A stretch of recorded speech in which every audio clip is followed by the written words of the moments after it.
Live stream, check. All right, so thank you so much. I feel honored and privileged to be able to share with you all this wonderful text, Madhurya Kadambini from Srila Vishwanath Chakravarti Thakur. So with that, we'll start with an auspicious invocation. Om Jnana Timirandasya Yanang Jana Shalakaya Chakshuranmilitam Yena Tasmai Shri Gurave Namaha. Pranam, everyone. So we will begin, and I'll be discussing on Madhurya Kadambini, and more specifically, the first 3 stages of devotional service that start with the seed of bhakti, the ground seed in the heart, and then Shraddha. So moving from our awakening of faith into sadhu sangha, and into a movement with more and more saintly association, and then moving then into bhajana kriya, the practice of devotional service itself, and how that will continue to cultivate more and more deep inspiration and devotion to our object of love, which is Krishna, and all the way up to the very goal of Krishna Prem. And so with that, it is also Nityananda Trayodashi here in this part of the world, California, where I am currently. And so I would like to actually begin by playing a little bit one of my favorite bhajans, Nitai Gunamani, Amar Nitai Gunamani, and then just being able to share the translation of that. And then we'll continue with the Madhurya Kadambini and the Mangala Charana. So with that, I'm going to share just really quickly for a couple minutes the audio. I'm going to play Srila Prabhupada singing the song. Hopefully you guys can give me an okay that you guys are hearing it.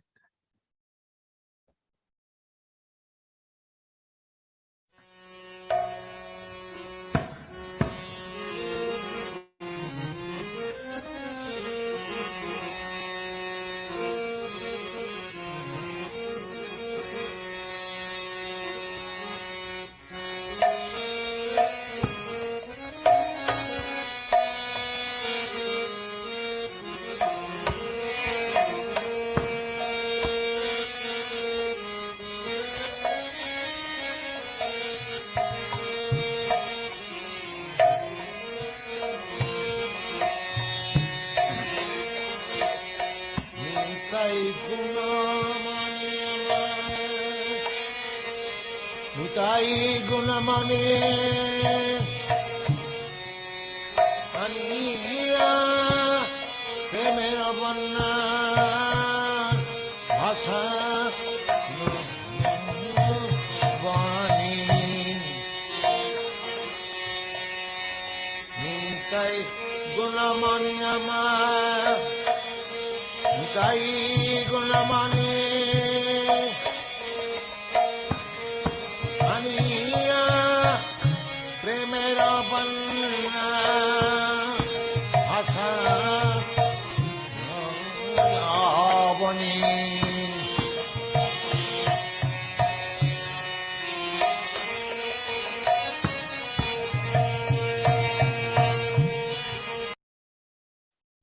So I'll stop sharing that. Jai Srila Prabhupada. And I just want to go over the song. Nitai Gunamani Amar Nitai Gunamani Aniya Premevanya Basailo Avani Premevanya Loila Nitai Aila Goira Desh Dubilo Bakatagana Dina Hina Bhashe Dina Hina Patita Pamara Nahi Bache Brahmar Durlabha Prema Sabakare Jache Abhada Karuna Sindhu Nitai Katiya Muhan Ghare Ghare Bhule Preme Ami Yarbhan Lochan Bhole Mor Nita Bajilo Daniya Suniya Se Atma ti hoilo. Translation. My Lord Nityananda, the jewel of all virtues, my Lord Nityananda, the jewel of all virtues, has brought the flood of ecstatic love of God that has drowned the entire world, bringing this overwhelming deluge of prema when he returned to Bengal from Jagannath Puri on Lord Chaitanya's order. Nitai has inundated the assembly of devotees. The fallen non-devotees did not drown, however, but remained floating on that ecstatic ocean. Lord Nityananda freely offered his exalted prema, which is difficult for Lord Brahma to attain, even to the fallen and wretched souls who did not desire it. The ocean of mercy had formerly been sealed tight, but Nitai cut a channel in its boundaries to allow the great flooding waves of nectarian prema to splash from house to house. Lochan Das says, whoever has not worshipped my Nitai or taken advantage of this excellent opportunity offered by him knowingly commits suicide. Jai, Sri Lochan Das. Mahashai ki jai. So I wanted to start this off with that beautiful bhajan. It's one of my favorites. In fact, I remember it often when I do my own sadhana every morning. And so on this auspicious day of Nityananda Trayodashi, we will continue with our discussion on Madhurya Kadambini. So we'll start with this prayer to obtain the divine blessings. Hriday vapre navak bhakti shasha vitate sanjivani svagama rambe kamba tarpatu dhama dhamane vishvaspa golashini duran me maru sakino pisharashi pavaya puv yat prabhu Sri Chaitanya Kripa Nirankusha Mahamadhurya Kadambini. Translation. The mercy of Swayam Bhagavan Sri Krishna Chaitanya Mahaprabhu is like limitless, uncontrolled cloud bank of extraordinary nectar, Maha Madhurya, that falls like rain on the heart of the sadhaka. The shower of his mercy fully bestows vitality upon the crops of the ninefold limbs of devotion, such as Shravan and Kirtana. And when they have been freshly sown in the field of the sadhaka's heart, even the first appearance of the cloud bank of Mahaprabhu's mercy dispels the virulent, burning sensation felt during the summer season, the various material desires for one's own enjoyment, and makes jubilation swell within the heart of all devotees throughout the universe. Like rivers swelling from rainfall, may that unrestrained and unlimited powerful cloud bank of Sriman Mahaprabhu's sweet mercy, the influence of which is felt even from a great distance, fill me, a dry, lifeless tree in the desert, with life-giving ras. So that's the Mangalachara for the first verse and the first text of Madhurya Kadambini. And it continues on speaking about how we should honor our Gurudevs, our gurus and our lineage and our parampara. And oh, the sound is intermittent right now. I hope it's sounding all right.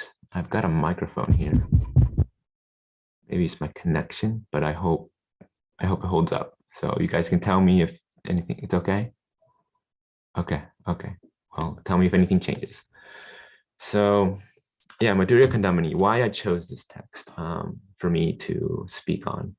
For me, it with my background in the personal self-development field and psychology, this for me just like really has helped me understand the process, kind of like the life of a sadhaka and how it's described, how through thick and thin, high and low, kind of processes of an internal kind of movements of the mind.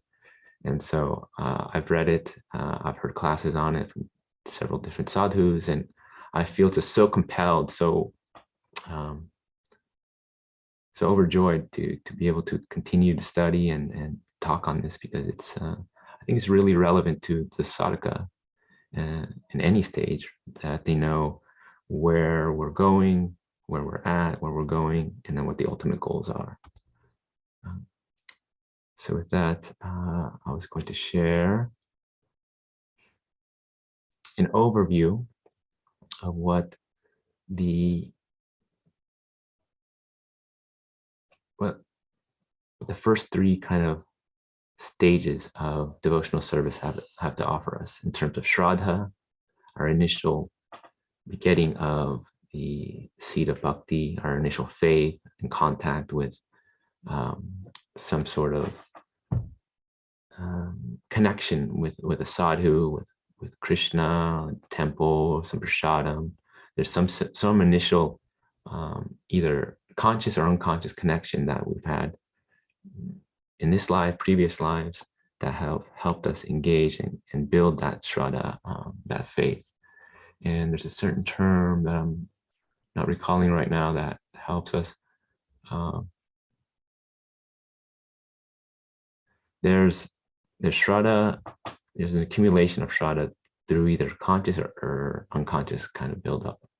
But I'm going to share now this mind map that just gives a kind of a more of a visual representation of what I would like to talk about. So here, hopefully everyone can see this.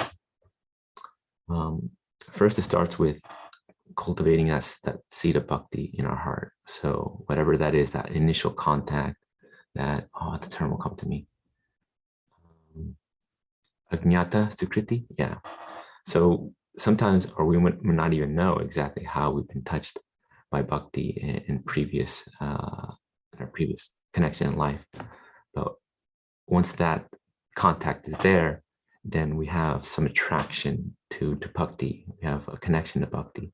So our shraddha then moves us to wanting to go to the temple, or to listen to somebody, or to pick up that book from that devotee on the street or something, and then read it, and then gaining more and more shraddha, more and more faith as to when that corresponding inner experience gets confirmed by an outer connection with a book, with another teacher, another sadhu, another saint, another Vaishnava. And then more and more we become attracted to wanting to associate sadhu sangha with more devotees. And so as the stages of sadhu sangha and into bhajana kriya, where our practice of devotional service becomes more engaged, we become initiated. There's what I really appreciate from Vishwanath Chakravarti Thakur's Madhurya Kadambini is how he describes the kleshas as we progress in our own study. Sukriti, yes, that was it. Ajnata Sukriti and Jnata Sukriti. So yeah, thank you, Madam Gopal. So some of the things I want to come over is just what Klesha Agni, one of the stages of devotional service. The kleshas, the fire, the sufferings from our fiery passions of being embodied human being, and how slowly those move and get resolved, get burned off, get lessened. And then there's the second kind of part to it, moksha, lakhuta krit, making the pleasure of a personal liberation insignificant. And so as we learn from certain sadhus and in our process, we become more and more aware of different spiritual paths, and especially the monists, and how for us as bhaktas, we desire Krishna prem, so we desire to have our individuality retained. So all this through sambandha gyan, right? So accumulation of that certain special kind of knowledge. And siddhurlabha is very rare to achieve this connection. So just keeping together with this concept of kleshagni, and then sandra nanda visheshatma, The nature is imbued with the most intense superlative bliss. And the next one is Sri Krishna Karshani. The soul means of attracting Sri Krishna. So then one aspect, the negative aspects, I guess you could say that we accumulate in progressing in bhakti are that we let go of these things and these negative aspects of our nature get burnt up or used up. And then the positive aspects include the 5 kleshas, in that the cause of all suffering, ignorance, avidya, is diminished more and more through sadhusanga. So I'm going to keep this up too, and while I read what I wanted to share. So here in Sri Madhurya Kadambini, share again and again, I offer my respectful prostrated obeisances at the lotus feet of my Gurudev. Nitya Lila, Vishnupad Paramahansa Parivrajacharya Ashtatar Shimad Triparari Swami Chila Guru Maharaj. And that's mention. Thus praying to the mercy. Okay, so something I wanted to share on the first shower. So Vishwanath Chakravarti Thakur breaks down his book into 8 different showers, as he calls them. So Madhurya Kadambini kind of makes it like it's described as a cloud bank of devotional service raining down onto the sadhaka. And so it's very much put together like a metaphor that we are receiving. It's like a rain, receiving of this mercy. And then within that, there's 8 different showers. And I wanted to share a little bit in here and how Srila Rupa Goswami very much influenced Vishwanath Chakravarti Thakur's writings and presentations in this way, and especially coming from Bhakti Rasamrita Sindhu. So let me just read this. Srila Rupa Goswami, Sriman Mahaprabhu's most favored object of mercy, as described in his text, Bhakti Rasamrita Sindhu, the steps in the sequence of the process of the devotional service, of the Lord, Bhakti, from the initial stage of Shraddha all the way to attaining love of God, Prem. The practitioners of Bhakti who accept these steps beginning on the stage of Shraddha can easily enter the kingdom of Prema. This sequence is, and so we can go over the 9 sequences. Adau Shraddha Tatha Sadhu Sango Tha Bhajana Kriya Tato Nartha Nivritti Syat Tato Nishtaruchis Tatha Athas Saktis Tathau Bhavas Tatha Prema Bhyan Danjati Sadha Kanam Ayam Prema Pradurbhave Bhavet Kramaha. So this is from Bhakti Rasamrita Sindhu 1:14-15 through 16. Faith, Shraddha first awakens in the heart of the practitioner of Bhakti. As a result, a desire for the association of saintly persons, sadhu sangha, awakens, followed by a propensity to practice their teachings, bhajana kriya. Then after that, on the stage, on which obstacles of devotion are cleared, anartha nivritti. Subsequently, firm faith, nishta, in bhajana and devotional absorption, awakens, followed by the awakening of transcendental relish, ruchi. Thereafter, intense attachment, asakti, awakens to Rajendra Nandana Sri Krishna, the object of one's bhajan. Surpassing even this is the awakening of transcendental emotion, bhav, which is the very form of pure existence, Shuddha Sattva. And then pure love of God, prema, arises. The sequence in which pure loving devotion, prema bhakti, awakens within the heart of the practitioner of bhakti has been delineated in this way. In this sacred text, Srila Vishwanath Chakravarti Thakur has presented in a natural and explicit manner, the symptoms of every stage in the development of bhakti, from Shraddha all the way up to the appearance of prema, as well as explaining obstacles such as offenses that must be abandoned along the way. And that's exactly what I really like about Vishwanath Chakravarti Thakur's presentation, is that he's very specific as to describing kind of the mentality or the psychology of the sadhaka, and at every stage in every movement. This great literature is linked to a lantern that illuminates the path from the practitioner of bhakti, bhakti sadhaka. There's no scope for even the slightest doubt from this. By practical following this sacred text, the non-duplicitous practitioner will certainly be able to perceive his own stage of bhakti.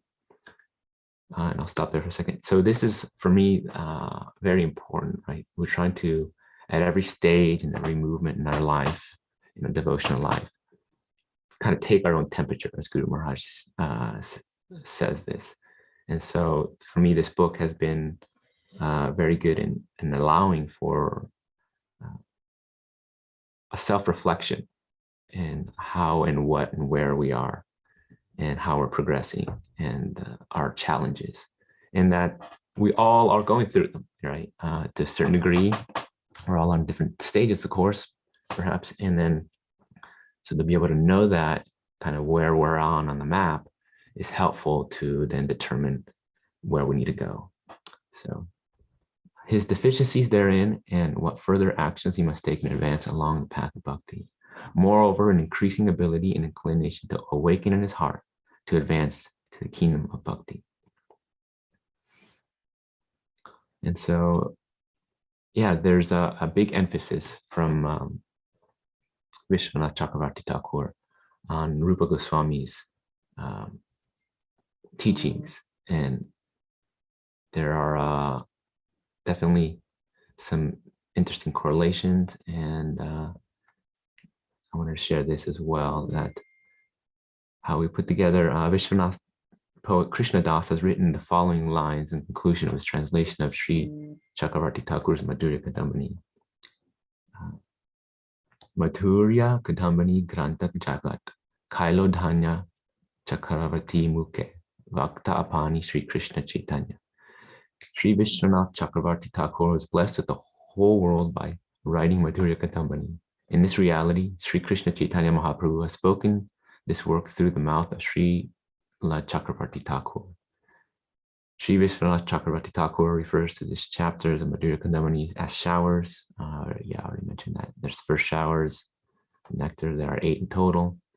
And what I found interesting in reading through this is there's a certain translation in Bhakti Rasamrita Sindhu that the unique characteristics of bhakti in its ability to destroy suffering and bestow all auspiciousness is disregarded, and its disregard for liberation, its rarity for attainment, its manifestation in concentrated bliss, and its ability to attract Krishna.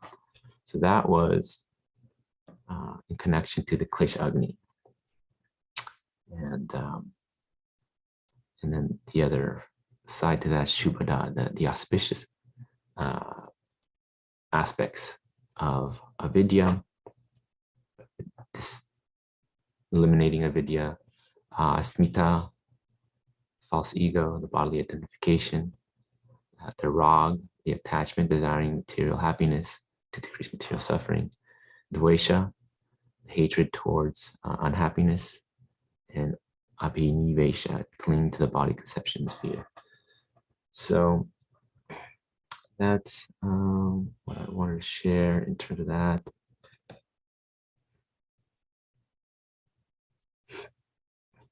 There's a really nice presentation from that I found online on Bhaktinarayan Swami's website that has a nice visual representation of the stages as well. So I wanted to share a bit more inside the first shower of Madhurya Kadambini. In Bhakti Rasamrita Sindhu, this is very interesting. Srila Rupa Goswami has described Sri Krishna's 4 excellent Madhuris, aspects of sweetness.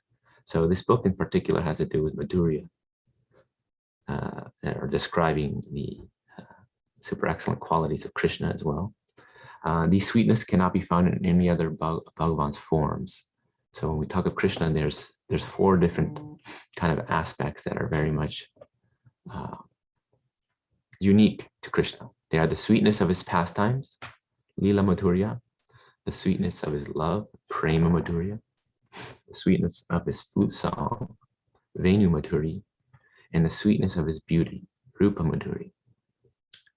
These 4 Madhuris are perceivable in the ultimate completeness only in Braj Vihari Sri Krishna. Chaturdha Madhuris Tasya Vraja Eva Virajate. His 4 Madhuris always shine the Lagu Bhagavatamrita.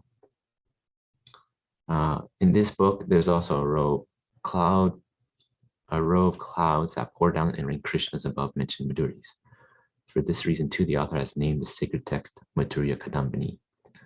On another note, Madhurya Tattva, the conclusive truth about the absolute sweetness, is extremely difficult to realize, and it is therefore completely confidential.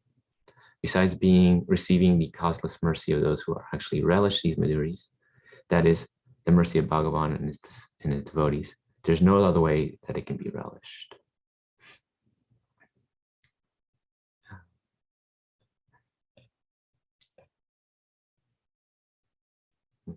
So I wanted to share that. I wonder if I'm still sharing this. Okay. So I wanted to speak a bit more on the Shraddha aspect and how we've been touched by something in bhakti in some sort of form in our past, and that awakens our faith in the sadhus and our movement into sadhu sangha.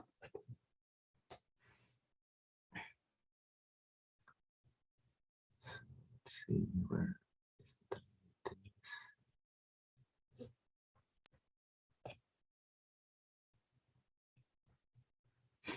Okay. In all 4 directions, the flood of prema swelled, immersing all within it. Women, old men, children, and young men. In this way, they inundated the whole world, drowning all. The genteel, the miscreants, the crippled, the disabled, and the blind. When the 5 personalities comprising of the Panchatattva beheld all the living entities of the world, thus submerged, and the seed of these living entities' material existence completely destroyed. Their jubilation knew no bounds, as the Panchatattva continued to cause showers of prema to fall, and deluge continues to expand, and it is thus spread throughout the 3 worlds. In this way, during his manifest presence, Sri Chaitanya Mahaprabhu granted the gift of pure love of Sri Krishna, Krishna Prema, by the influence of his unbridled mercy, even to those who perform no spiritual practice.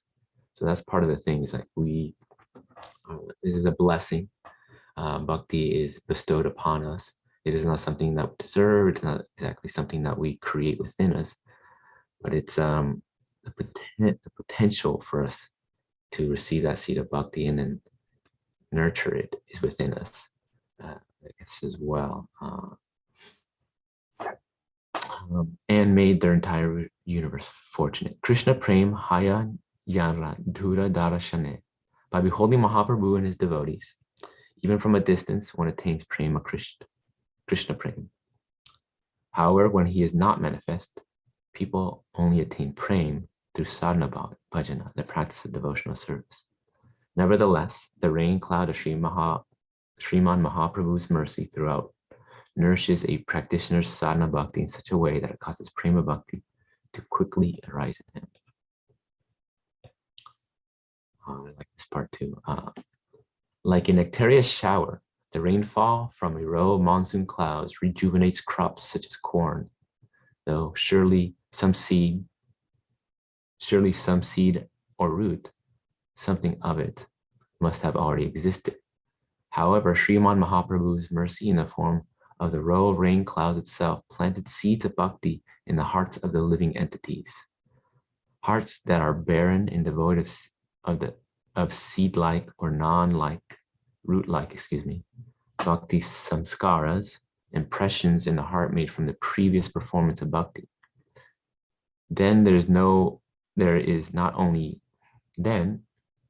not only makes those seeds sprout, form fresh shoots and blooms with flowers, but it makes the fruit of prema appear. Upon obtaining a fully ripened fruit of prema, the life of the living entity becomes successful and blessed.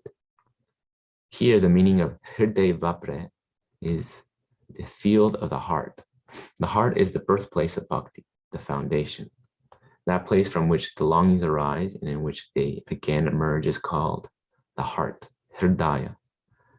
Despite the heart being inert and incognizant, it possesses, by the will of Bhagavan, the potential for pure cognizant bhakti to arise within it. A pure heart is like a fertile field, just as a barren, pebbly or rocky soil cannot yield any crops. So bhakti cannot appear in the heart that is hardened by argument, doubt, and reductionism.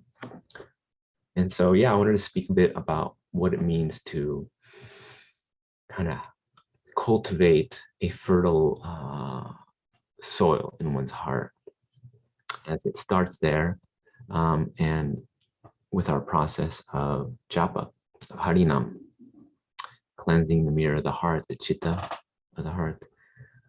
One emphasis, of course, is to constantly recite the holy names of Krishna, Hare Krishna, Hare Ram.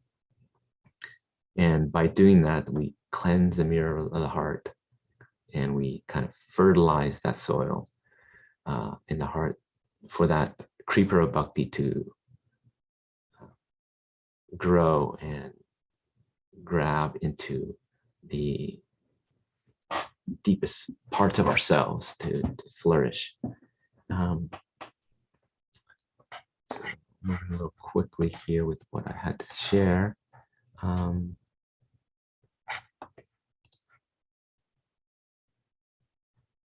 So with that, let's see. Oh, something was shared in the chat. Shraddha mentioned Praman on the subject of you referring to Bhakti Rasamrita Sindhu 114, 316. As one ruchi awakens, is there anything which talks about a sadhaka sometimes returning from bhajana kriya to shraddha, first awakening of faith, as it is the first time? So as ruchi awakens, it feels like it is the first time, being ever fresh and new, which helps us sustain our sadhana. Is this connected with the rain shower, rejuvenating our practice and feeling? Apology if this was talked about and I missed it. Okay, well, I'll see if I can try to talk on this question a little bit near the end. It's my first time trying to share what I've kind of gathered here in Madhurya Kadambini, so I'll try to get to that more near the end. So I wanted to share a bit more reading this in the first shower. Sri Chaitanya Mahaprabhu was the very first to bestow the complete novel gift of non-sankirtan upon the world. He has personally proclaimed Param Vijayate Sri Krishna Sankirtanam. So as we were just talking about, the holy name will help us cleanse the mirror of the heart, fertilize that soil for bhakti, the creeper of bhakti to grow. May that congregational chanting of Sri Krishna's name be supremely triumphant. So that's from the first Shastka. And Nava Vidya Bhakti, Purna Nama Haitahaya, Navadha Bhakti is perfectly accomplished by uttering the holy name of Sri Bhagavan. Moreover, it is mentioned that in the absence of Sri Harinam, the aforementioned ninefold practice of bhakti is incomplete. Sri Chaitanya Mahaprabhu personally practiced Sri Harinam Sankirtan and also propagated it everywhere. And by doing so, he instructed all living entities in the universe to do the same. And in this way, through Nam Sankirtan, he rendered Navada Bhakti complete and capable of granting of the fruit of prema. Hence, the revered authors describe Sri Chaitanya Mahaprabhu's mercy as Mahamadhurya, which causes life energy to flow through the crop like ninefold system of bhakti. And so, for me, this is an emphasis again on what we must do in order to cultivate more deeply our shraddha. And by doing so, chanting the holy name and having faith in the three kind of aspects of our epistemology of how do we know what we know through our guru, through our shastra, and through other sadhus, through Vaishnavas. And so, let's see, I wanted to describe a bit more to the kleshas. And describing that within the kleshas, klesha agni. Klesha suffering and agni incinerated. So subhada on the other side is the all auspiciousness results of samad bhakti. So I wanted to, bring that up and start talking about that. I'm not sure if I got too much more to share. As I was preparing for this, I've kind of read what I wanted to read, and maybe I can start bringing it up and sharing any questions or comments and their experience perhaps with studying Madhurya Kadambini. Let's see.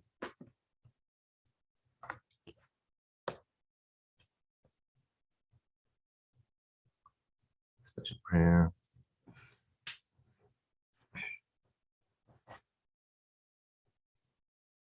So let's see, we can continue to speak here on the five kleshas, moksha, kuda, krit, that making light of the impersonal liberation aspect of our bhakti. And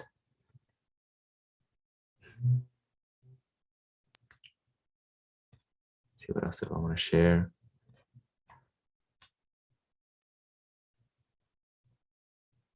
So the 5 types of kleshas and suffering destroyed by Sri Bhakti Devi. So those are avidya, what we mistake for what is the eternal form, what is not, what is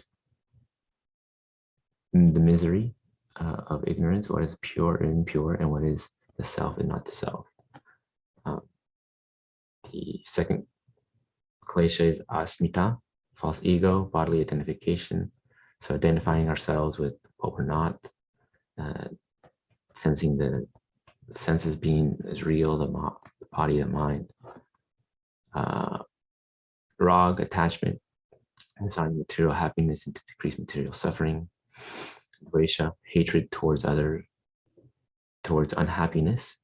So that's an interesting one. It's like when we move in life, we want to try to keep things happy, try to keep things in perspective to what is going to bring us something pleasurable. And so this dvesha, this hatred for unhappiness, we kind of have to be more just accepting of what's coming in our life's challenges. And the fifth one is clinging to the bodily concepts, the fear of death, which is a big one. Reading in this, similar to the 9 nascent engagements: tamaha, self-deception; mohan, illusion; mahamohan, false ownership; tamishram, anger; and adva tamishram, death. So these are included in the klesha understanding.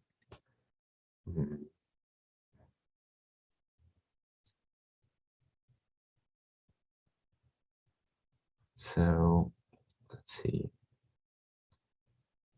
I wanted to read a bit more to describe what it was that the first stages of Shraddha have and how much Vishwanath Chakravarti Thakur describes them. So each and every stage of bhakti is included within this definition of Uttama Bhakti, beginning from Shraddha, the first step in our bhakti, through Nishta, Ruchi, Asakti, Rati, or Bhav, and then beyond is Prem, Sneha, Mana, Pranay, Rag, Anurag, Bhav. Of going further, Mahabhav, Rudabhav, Ati Rudabhav, Mohana, and up to Madhanakya Mahabhav. Initially, Srila Rupa Goswami presented with great skill and charming poetry the subtle analysis, the devotional proclivity of the heart, beginning with the preliminary starts of bhakti, from Shraddha to Nishta to Ruchi to Asakti and Bhav, and the evolutionary sequence of that proclivity through that various transformations of praying, from Sneha to Man to Pranay, Rag, Anurag, Bhav, Mahabhav, and so on. He delineated Sthai Bhav, permanent emotion, and gave a beautiful portrayal of the complete, miraculous, and supremely relishable state of Bhakti Ras, which is attained when the Sthai Bhav combines with the ingredients of rasa, such as Vibhav, which are the stimulants of Rati, one's inherent relationship with Krishna. Anubhav, the visible actions that illustrate the spiritual emotions situated within the heart. Sattvika Bhav, the 8 symptoms of spiritual ecstasy, arising exclusively from the Vishuddha Sattva. And Vyabhachari Bhav, the internal transitory emotions which arise like waves on the ocean, Sthai Bhav, enhancing it and then plunging through again into the Sthai Bhav. A beautiful glimpse of what can be found in the celebrated composition of Bhakti Rasamrita Sindhu. So I read these things mostly just to emphasize that Vishwanath Chakravarti Thakur is really gaining a lot of the material of the points and the principles from Bhakti Rasamrita Sindhu and Rupa Goswami's teachings there in those things.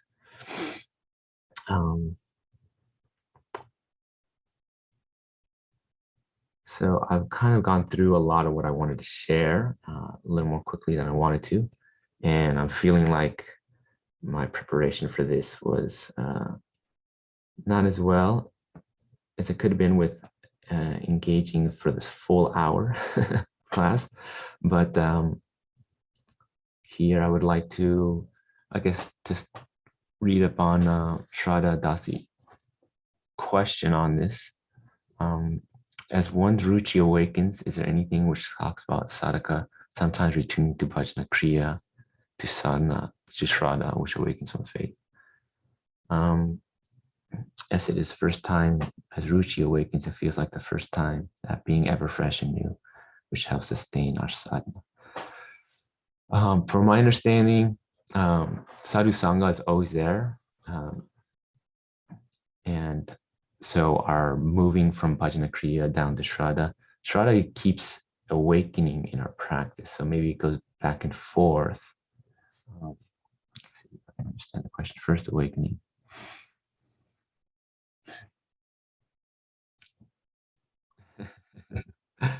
Yeah. Well, thank you for allowing me to, Madhurya, to share this. It's my first time kind of trying to get into it and see how I can be a part of this, this Tattva Viveka. Feeling, yeah. So, as one ruchi always awakens, is there anything that talks about sadhana, sometimes returning to bhajana kriya? No, I don't recall anything that that mentions that from bhajana kriya to shraddha.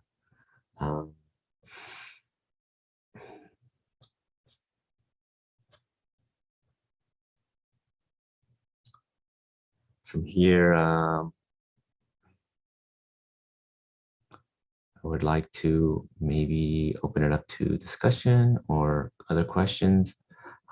Feeling like this is kind of not reaching the point where I wanted to. This testament of the Shruti. I guess I could just talk in general, but my own experience and my own progress through Krishna Bhakti. And yeah, the bhajana kriya aspect of practicing devotional service is it's important to keep steady and knowing that and trusting in one's ability to keep on accepting mercy, even if one doesn't know exactly how it's coming or it's coming from, one can continue to do so. So I'm going to read here a bit more from the first shower, what I have highlighted. Oh yeah, okay, I wanted to speak about the pramans too as well. Okay. There are 4 kinds of praman, namely direct sense perception, inference, and the wisdom of tradition. May be prone to error. However, there is no possibility of error being present in scriptures spoken by Bhagavan. As the origin of such shrutis in Bhagavan, Swayam Bhagavan himself, they are devoid of faults arising from misinterpretations, causeless or hastily misjudgment, deception, equipped with senses, and so on. So, yes. What can I talk about here now with Praman? There are different ways of seeing our how we see what is evidence in our life, and direct perception is definitely one of those aspects that we are well aware of. And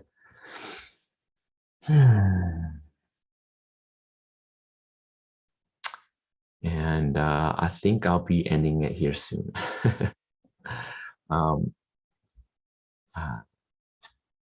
Unless there's something else anybody else would like to share. Some comments on their experience of Madhurya Kadambini. Initially, what I wanted to share and talk about was this first 3 stages of Shraddha, Sadhu Sangha, and Bhajana Kriya. And right now, feeling like it's coming together exactly how I wanted.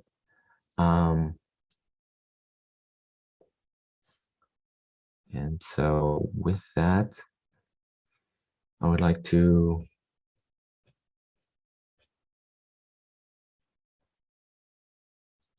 just wow. Describe anything else that I wanted to share. Haribol, Murali. Hey, brother. Yes. Hey, yeah. I don't know if you saw Madan Gopal's comment in response, but I had a comment. Maybe you could read that comment, and I got something also to add to that, maybe. Okay. Madan Gopal wrote, I think Shraddha, great name for your question, that the stage of bhakti are development and refinement of faith. So the stage of faith in the beginning is ever developed through the process. So Shraddha is continually brought up or enhanced or increased through the stages, right? Is that what he's saying? Yeah, exactly. So that's a really nice point. I was just thinking about that in relation to what you're speaking about Sadhu Sangha also, that because like Madan Gopal says that Shraddha ever keeps on deepening, you know, because even when there was one definition, I'm probably butchering it a little, but one way that faith is sometimes defined, or Shraddha is defined, is that which like causes us to move, you know, which makes us take up a practice, for example, or move in a certain direction. There's some active element to it, and so that's why also sometimes, you know, when Sharanagati is said to be the expression of Shraddha. So what I really like about that point about the Shraddha ever deepening, you know, at all the stages and like that, is that becomes more and more contagious as well. So when you're with very elevated devotees, that Shraddha is overflowing from them, that you could say like sprinkles in you know, in the sense of the showers. We're speaking about the showers like this, that it is sprinkles that people can't help. If you're in that association, if you're in that sadhu sangha, that you just get swept in it. And I'm sure we've all got that experience, you know, for example, if you're with Guru Maharaj, you know, a festival and something like that, there's something really, you know, you get taken by it that more so than maybe when you have less sadhu sangha in your life and so on. So yeah, it was just a thought that came to mind in regards to a question also. And I Yeah. also just want to add, yeah, thank you very much for your class as well. Absolutely, it was wonderful. Well, yeah, I'm trying here. It's the first time putting something together, and I should maybe practice to see if I can try to get an hour long going on. But yeah, I feel very much blessed to be able to at least attempt to speak on this, to be able to share what I've what I've learned and what I've experienced. And yeah, Vishwanath Chakravarti Thakur's presentation is, very detailed. And I'm going to put this together into a more complete mind map to help me sort it out a bit more. And yeah, really learning to be a better presenter in some ways, as as I'm learning to progress here and deal with my own feelings here. Otherwise, thankful and grateful for this again, this opportunity. What I was going to speak on a bit more actually was the pramans to actually the direct perception. Oh, here it is. Now I found it. Information that is received by the five knowledge acquiring senses, namely the eyes, ears, nose, tongue, and skin. It's called the prajaksha praman.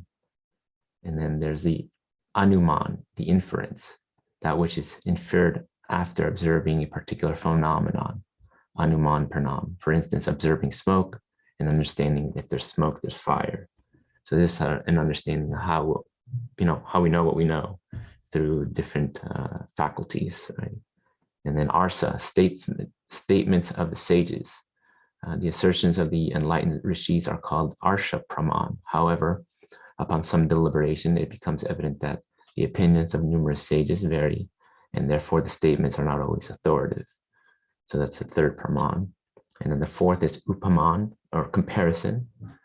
Upon examination of one object, knowledge arises from a second. A similar object is called upaman praman. For instance, salt crystals happen to be white, so some may say that alum crystal is just like salt crystal. However, this is not a complete understanding. So yeah, we can move on to the fifth one, artha prati, or presumption, in inescapable inference about the extremely well-known phenomenon. In other words, the logical inferred cause, that is to accept that there is no other observable cause of the phenomenon that's found, is called arthapati. For instance, arthapati. For instance, a man does not eat in the day, he will not be seen eating. At the same time, it is apparent that the man is quite healthy and strong. So there's a presumption that if he's alive and moving, then he's eating, even though one is not seeing them eat. And the sixth praman is abhava, absence. The object that is not in proximity to the eyes, ears, or the other knowledge acquiring senses, and the objects, and as far from them, cannot be perceived by the senses. This type of praman has been called abhava, or proof of absence. For instance, someone on one side of a high wall will not be able to see the object flying over the other side. This is why some refer to this as non-perception or abhava praman. And there's 10 in total. The seventh one is probability. So the number 100 is surely be found somewhere within thousands of numbers. Atitya, tradition. So knowing things, proof from tradition, refers to historical accounts and rumors, and the source of which can no longer be traced. Cheshta, gesturing, the praman in which one's on knowledge and objective qualities, measurements, and so forth, that is attained by seeing, for example, numbers and fingers raised. It's called cheshta praman. Ascertaining the absolute reality, neither atiya nor cheshta have any authority. So gesturing. And then the 10th one, shabda, Vedic testimony. The dictums of the scriptures that were not authored by man. And so that one we give the most authority to is that Shabda Praman from the Vedas. And that is something I had also pointed down that I wanted to share and make reference to. So I'm going to be wrapping this up. Thank you again for allowing me this opportunity to put this together as much as I can, and hopefully being able to do so again in such a fashion that I can be more prepared from a better standpoint. So unless there's any other questions or comments, end this here soon enough. Thank you so much again. I feel feel like this is a good learning opportunity for me, knowing how to do and what to do and how to do it better. Yes, yeah, I mean, we can definitely have a lot of classes on Pramand for sure. Thank you, Shraddha. I appreciate this opportunity. Vanchakalpa taruviyascha kripa sindhu bhavacha patitanang bhavanebhyo vaishnavebhyo namo namaha. And so, Murli Prabhu ki jai. Krishna. Thank you, my friends, for keeping with me in this as I learn to progress and grow in how I do things. So thank you so much. Vishwanath Chakravarti Thakur Mahashaya ki jai. Srila Guru Maharaj ki jai. Sri Sri Daji Gopal ki jai. And we'll leave it at that and see if we can do this again sometime in a more organized and better